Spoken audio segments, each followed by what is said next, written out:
कभी ऐसा महसूस हुआ है कि हम दिन रात मेहनत कर रहे हैं लेकिन फिर भी वहीं के वहीं खड़े हैं जहां से शुरू किया था।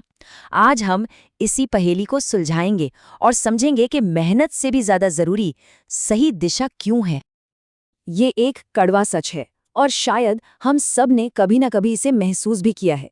सोचिए एक ऐसे स्टार्टअप फाउंडर के बारे में जो दिन में 18 घंटे काम करता है, लेकिन एक ऐसे प्रोडक्ट पर जिसे मार्केट में कोई चाहता ही नहीं। तो ये चर्चा उन सभी के लिए है जो अपनी पूरी ताकत झोंक रहे हैं पर फिर भी मंजिल तक नहीं पहुंच पा रहे। तो चलिए इस पहेली की गहराई में उतरते हैं। आखिर ऐसा होता क्यों है कि कुछ लोग कम मेहनत करके भी ज्यादा सफल हो जाते हैं, जबकि कुछ लोग दिन रात एक करने के बाद भी वहीं के वहीं रह जाते हैं? ये सवाल शायद हम सब ने कभी न कभी खुद से जरूर पूछा है, और अगर ये मन में है तो यकीन मानिए आप अकेले नहीं हैं। अच्छी खबर ये है कि समस्या मेहनत में नहीं बल्कि कहीं और है, और आज हम उसी कहीं और को ढूंढ निकालेंगे। देखिए, सफलता को एक गाड़ी की तरह समझिए। इसके दो पहिए होते हैं। पहला है प्रयास यानी हमारी मेहनत, और दूसरा है दिशा यानी वो रास्ता जिस पर हम चल रहे हैं। अगर एक भी पहिया गायब है तो गाड़ी आगे बढ़ ही नहीं सकती, चाहे कितना भी धक्का लगा लो।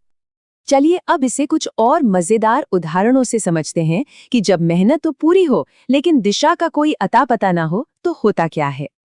हमारी मेहनत एक बहुत पावरफुल इंजन की तरह है, लेकिन सोचिए अगर उस गाड़ी में स्टीयरिंग व्हील ही ना हो या कोई जीपीएस ही ना हो तो क्या वो इंजन हमें कहीं ले जा सकता है? नहीं। दिशा ही वो जीपीएस है जो हमें सही मंजिल तक पहुंचाती है। इस तस्वीर को जरा देखिए। एक पावरफुल ट्रेन जो पूरी रफ्तार से दौड़ रही है, लेकिन पटरी के बिना। नतीजा क्या होगा? सिर्फ तबाही, शोर और सारी की सारी एनर्जी बर्बाद। क्या बिना सही दिशा के हमारी मेहनत भी कुछ ऐसी ही नहीं है? ये एक ऐसा जाल है जिसमें अक्सर बहुत प्रतिभाशाली लोग भी फंस जाते हैं। शुरुआत होती है बड़े जोश और उत्साह से, फिर हम सब कुछ थोड़ा थोड़ा करने की कोशिश करते हैं, लेकिन कुछ भी पूरा नहीं होता। और जब महीनों की मेहनत के बाद भी कोई नतीजा नहीं दिखता तो वही जोश निराशा में बदल जाता है, और अंत में हम ये सोचने लगते हैं कि शायद मुझ में ही कोई कमी है। तो आज से ये सोचना बंद कर दीजिए कि काबिलियत में कमी है। हम में काबिलियत की कोई कमी नहीं है। असली प्रॉब्लम सिर्फ एक चीज की है, और वो है क्लैरिटी यानी स्पष्टता की कमी। और अच्छी बात यह है कि इसे ठीक किया जा सकता है। अब एक सवाल मन में जरूर उठ रहा होगा कि तो क्या कड़ी मेहनत का कोई मतलब ही नहीं है? चलिए इस गलतफहमी को दूर करते हैं और समझते हैं कि सफलता के इस पूरे समीकरण में कड़ी मेहनत का असली रोल आखिर है क्या। तो क्या कड़ी मेहनत बेकार है? नहीं, बिल्कुल भी नहीं। कड़ी मेहनत एक एम्पलीफायर की तरह काम करती है। अगर आप सही दिशा में हैं तो ये आपकी सफलता की रफ्तार को कई गुना बढ़ा देगी, लेकिन अगर आप गलत दिशा में हैं तो यही मेहनत आपको उतनी ही तेजी से असफलता की ओर ले जाएगी।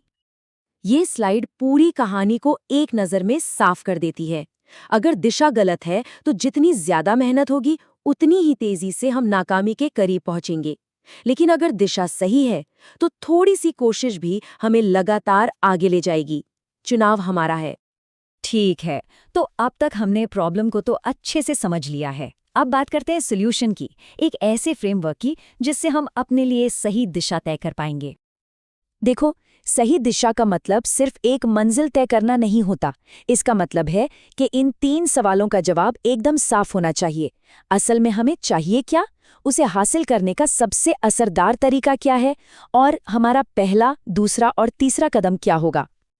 ये रहा वो 4 स्टेप डायरेक्शन फर्स्ट फ्रेमवर्क। बहुत आसान है। नंबर 1, अगले 6 महीनों के लिए अपना सिर्फ एक क्लियर लक्ष्य तय करें।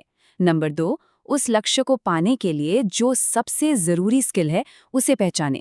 नंबर 3, ये पता करें कि वो स्किल असल दुनिया में कैसे काम करती है। और नंबर 4, हर दिन 60 से 90 मिनट सिर्फ और सिर्फ उसी स्किल को सीखने और प्रैक्टिस करने में लगाएं। तो इस पूरी बातचीत का निचोड़ क्या है? चलिए, जो मुख्य बातें हैं उन्हें एक बार फिर से दोहराते हैं और समझते हैं कि कैसे हम व्यस्त रहने की आदत छोड़कर असल में प्रोडक्टिव बन सकते हैं। ये 3 बातें हमेशा याद रखनी हैं। पहली, व्यस्त रहना और प्रोडक्टिव होना, ये 2 बिल्कुल अलग अलग चीजें हैं। दूसरी, बिना क्लियर दिशा के कड़ी मेहनत करना, एक तरह से खुद का ही नुकसान करना है। और तीसरी, हमारी मेहनत भटक सकती है, अंधी हो सकती है, लेकिन हमारी दिशा वो एकदम साफ होनी चाहिए। तो अगली बार जब भी थका हुआ और निराश महसूस हो तो और ज्यादा मेहनत करने से पहले एक पल के लिए रुकना जरूरी है और खुद से सिर्फ एक सवाल पूछना है, क्या मेरी दिशा सही है? क्योंकि जब दिशा सही होती है तो मेहनत बर्बाद नहीं होती, वो हमारा सबसे शक्तिशाली हथियार बन जाती है।